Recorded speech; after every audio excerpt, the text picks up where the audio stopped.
आज का सम्मेलन बुलाने का मुख्य उद्देश्य था कि दिनांक 6 सितंबर को डबल मर्डर हुआ था बाईपास थाना क्षेत्र में शीतला माता रोड पर।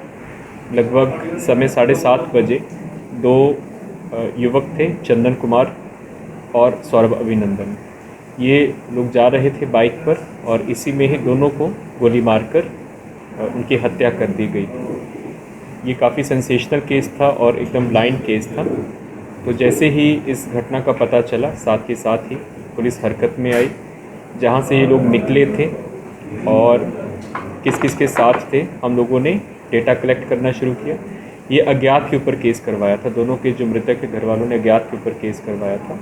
इसमें विशेष टीम फिर हम लोगों ने बनाई। नगर पुलिस अधीक्षक पूर्वी, अनुमंडल पुलिस पदाधिकारी सिटी, थानाध्यक्ष बाईपास, थानाध्यक्ष आलमगंज और थानाध्यक्ष अगमकुआं और मेहदीगंज, 4 थाना का टीम बना था। इसमें जो दोनों मृतक थे उसमें सबसे पहला जो क्लू हम लोगों को मिला सीसीटीवी फुटेज से मिला। और जो मृतक अभिनंदन सौरभ था, ये खुद भी आपराधिक प्रवृत्ति का था। 30/8/22 को ही इसके ऊपर केस हुआ था, जो कि NMCH के बगल में ठेला लगाने को लेकर उसमें आपसी विवाद हुआ था। फिर जहाँ से पूछताछ किया गया और जहाँ से ये लोग निकले थे, तो मृतक के घर वालों से, दोनों मृतक के घर वालों से पूछताछ किया गया। इसी क्रम में पता चला कि जो अपराधी पकड़े गए हैं और जो दोनों मृतक हैं, ये सभी आपस में अच्छी तरह से परिचित थे। एक दूसरे के साथ ये लोग गैसिंग का अवैध धंधा भी करते थे और गांजा वगैरह का व्यापार भी करते थे। इसी क्रम में इन लोगों की अच्छी दोस्ती भी थी, लेकिन आपसी वर्चस्व को लेकर इन लोगों के बीच में विवाद होना शुरू हो गया था। उसी क्रम में सुनियोजित षड्यंत्र के तहत एक सेठी नाम का व्यक्ति है, जो कि आलमगंज थाना का रहने वाला है, कुम्रहार का रहने वाला है। ये योजना तकरीबन 8 दिन पहले बनी थी।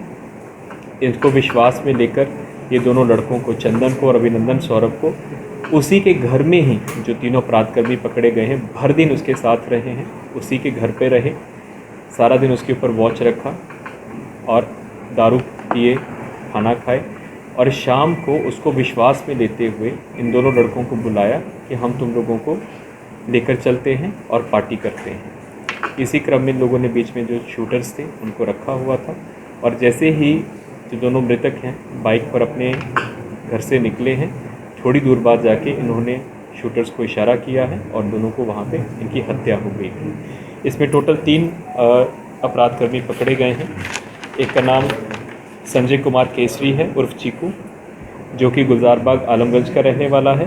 गणेश कुमार, पिता का नाम रामबाबू साहनी, जो कि सादिकपुर मछुआ टोली का रहने वाला है। और मंतोष कुमार, जो मुख्य रूप से षड्यंत्र करता है और लाइनर है, पिता विश्वनाथ केवट, जो कि मछुआ टोली थाना आलमगंज का रहने वाला है। इसका जो प्रमुख षड्यंत्र करता है वो वर्तमान में फ़िरार है और उसको छापामारी चल रही है उसको गिरफ्तारी करने के लिए। तो इस प्रकार इनसे एक जिंदा कारतूस और जो फायर हुआ खोखा वो भी बरामद हुआ है। इनमें से जो तीनों अपराधकर्मी हैं, इन्होंने बताया है कि ये लगभग 1 साल से गैसिंग वहाँ से करवाते थे और उसी के जो पैसे के डिस्ट्रीब्यूशन को लेकर था, इसमें विवाद हुआ था। और जो ठेला लगाने को लेकर भी ये लोग पैसा लेते हैं ठेला वालों से, उसमें भी पहले से इनका विवाद चल रहा था। उसी के कारण चंदन बेसिकली उसके साथ रहता था। गोलू उसका छोटा नाम है, जो अभिनंदन है, सिर्फ उसके साथ रहता था, उसका खास मित्र था और जहाँ पे भी वो जाता था उसको साथ में ही लेके जाता था। इनका जो मेन टारगेट था अभिनंदन सौरभ था, लेकिन क्योंकि हमेशा वो भी उसके साथ रहता था तो उसको भी साथ में उसको टारगेट कर दिया गया। शूटर को पैसा देकर क्या खाया? हाँ, 1.5 लाख रुपया इन लोगों को दिया गया है। 1.5 लाख रुपया गोली मारा है जो सेठी का खास आदमी है। ये पहले भी हम लोग उसको खोज रहे हैं। गोपी ठाकुर नाम का शूटर है, एक गोपी ठाकुर है और एक रोशन नाम का शूटर है, दोनों शूटर्स। गोपी ठाकुर पहले भी परसा बाज़ार में जो ऑयल ट्रेडर से लूट हुआ था उसमें वो फिरार चल रहा है।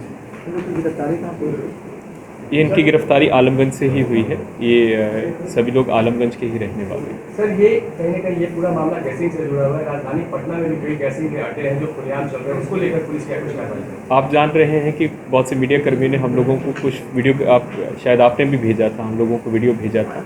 उसमें 2 गैसिंग सेंटर्स के ऊपर कार्रवाई हुआ था, जिसमें ये लोग पकड़ा भी गया था। एक उसमें केस हुआ है आपका गांधी मैदान थाना में केस हुआ और एक पीर बहौर में केस हुआ है। 2 जगह पे केस हुआ था, जहाँ जहाँ से सूचना आती है वहाँ पे हम लोग करते हैं। लेकिन इन लोगों का जो अपराध शैली है उसमें एक नई ये चीज़ थी कि अब वो पर्ची वाला गैसिंग से ज़्यादा ये लोग मोबाइल वाला जैसे हो गया है, मोबाइल के माध्यम से ऑनलाइन टाइप का गैसिंग ज़्यादा कर रहे हैं। आजकल बहुत सी ऐप्स आ गई हैं, मोबाइल IPL आ गया है, इस तरह की बहुत सी गेमिंग आ गई हैं। ये अब उसमें उसके माध्यम से लोगों को ज़्यादा जोड़ के, युवाओं को ज़्यादा जोड़ के उसमें इस प्रकार का ये कर रहे हैं। और जो पहले होता था कि ट्रेडिशनल गैसिंग अड्डों पे जाते थे, वहाँ पे पर्ची देते थे, वो धीरे धीरे कम हो गया, ऑनलाइन की तरफ ही ज़्यादा आ गए हैं और ये लोग भी वही काम कर रहे थे। सर, गुरुवार को पिनकोड में पुलिस पे अटैक होता है, कल भी वहाँ काफ़ी धमाका हुआ, तो उस मामले में पुलिस क्या करें? हाँ, ये इसका पूरा पृष्ठभूमि ये है कि जैसे आप जान रहे हैं कि नगर निकाय का चुनाव आ रहा है, तो नगर निकाय के चुनाव आने से पहले जयपुर में जितने भी कुख्यात अपराध कर्मी हैं जो अभी तक पुलिस की गिरफ्त से बाहर हैं, उनको लेकर हम लोग विशेष छापामारी कर रहे हैं। वर्ष 1997 में एक दंगा हुआ था पीर बहौर में, लगभग 25 वर्ष पहले, जिसमें 2 सहोदर भाई मोहम्मद टुल्लू खान और उसका भाई मोहम्मद गुल्लू खान अभी तक पुलिस की गिरफ्त से बाहर चल रहे थे। फिर हम लोगों को सूचना प्राप्त हुई कि ये लोग अभी भी जो दरियापुर एरिया है पीर बहौर का, वहीं पे ही लगातार रह रहे हैं, आते जाते हैं, लेकिन पुलिस की हमेशा गिरफ्त से बाहर रहे हैं। तो एक विशेष टीम बनाई गई थी जिसमें एक भाई को, मोहम्मद टुल्लू खान जो है, उसको 28 अगस्त को गिरफ़्तार करके जेल भेज दिया गया था। जब उसकी पूछताछ हुई तो पता चला कि ये जो वार्ड कमिश्नर हैं, जो अशरफ अफसर जिनका नाम है, वार्ड नंबर 41 है, पीर बहौर 40, इसके कमिश्नर हैं, कि इनके साथ वो लगातार संपर्क में रहे हैं। इसी के बीच में जो दूसरा भाई है जो कि पुलिस की गिरफ्त से बाहर था, 25 वर्षों से फरार चल रहा था, जब उसकी छापामारी करने के लिए टीम गई परसों रात को, तो उसमें 4 लड़के जो थे, जो वहाँ पे चाय की दुकान पर बैठे हुए थे, तो उसी के आसपास उसकी सूचना थी, तो वो लड़के पुलिस की टीम को देख के भागे। उनमें से 4 लड़कों को पकड़ लिया गया और जब पकड़ा गया तो वहाँ पे मूवमेंट हुआ। वहाँ पे जो स्थानीय लोग हैं, ये जो वार्ड कमिश्नर हैं, इनके नेतृत्व में वहाँ पे उन्होंने एक मॉब बनाया और लड़कों को छुड़वाया और एक पुलिस वाले के साथ मारपीट भी किया। इसी क्रम में पीर बहौर थाना में केस हुआ।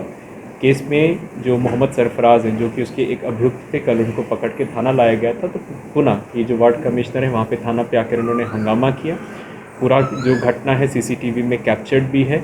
अपने कपड़े इन्होंने खुद फाड़े और आरोप लगाया कि पुलिस के ऊपर मारपीट का आरोप लगाया। हालांकि ऐसी कोई बात नहीं थी, पूरी घटना CCTV में भी है। उसकी जांच करवाने के लिए हम लोग कभी भी, कोई भी स्वतंत्र एजेंसी जांच करना चाहे तो उसकी जांच कर सकते हैं। और आके धमकी दिया, इवन SDPO टाउन को धमकी दिया कि नहीं, अभी क्योंकि पूरा चुनाव का माहौल चल रहा है कि इस तरह से हम लोग किसी को गिरफ्तार नहीं होने देंगे। लेकिन हम लोग भी, पुलिस ने बहुत ही संयम से, धैर्य से बाहर रोड जाम भी किया, सब कुछ किया, लेकिन उसके बावजूद भी दोनों को गिरफ़्तार किया गया है। सरफराज तो पहले गिरफ़्तार हो गए थे और जो मोहम्मद अफसर, उनको भी गिरफ़्तार किया गया है। इस प्रकरण में कुल 13 नामजद अभियुक्तों के ऊपर FIR हुआ था। 2 उसमें गिरफ़्तार हो चुके हैं। 11 और लोगों को जो CCTV फुटेज के माध्यम से आइडेंटिफाई हुए, उनको गिरफ़्तार करने की कार्रवाई की जा रही है। 2 FIR हुए हैं। एक FIR हुआ था परसों रात को हुआ था, जो कि सिपाही थे उदय, उनका, हाँ, उनके साथ जो मारपीट हुआ था। और एक जो कल थाना में आकर हंगामा किया गया है, जो गिरफ्तार व्यक्ति को छुड़वाने का एक असफल प्रयास और प्रेशर करवाया जा रहा था, तो उसमें भी गिरफ्तार किया गया। उनके साथ क्या बदतमीजी की गई, क्या उनके साथ बिहेव किया गया, किस तरह से? नहीं, बाताबाती हुआ है। बेसिकली जब ये सरफराज गिरफ्तार हो गए थे, जो कि परसों वाले केस पे वांटेड थे, सरफराज जब गिरफ्तार हुए थे तो उनसे पूछा जा रहा था कि उनके साथ और कौन थे। जो हमारे पास CCTV फुटेज वगैरह थी, मोबाइल क्लिप्स थी, तो उनसे पहचान करवाई जा रही थी।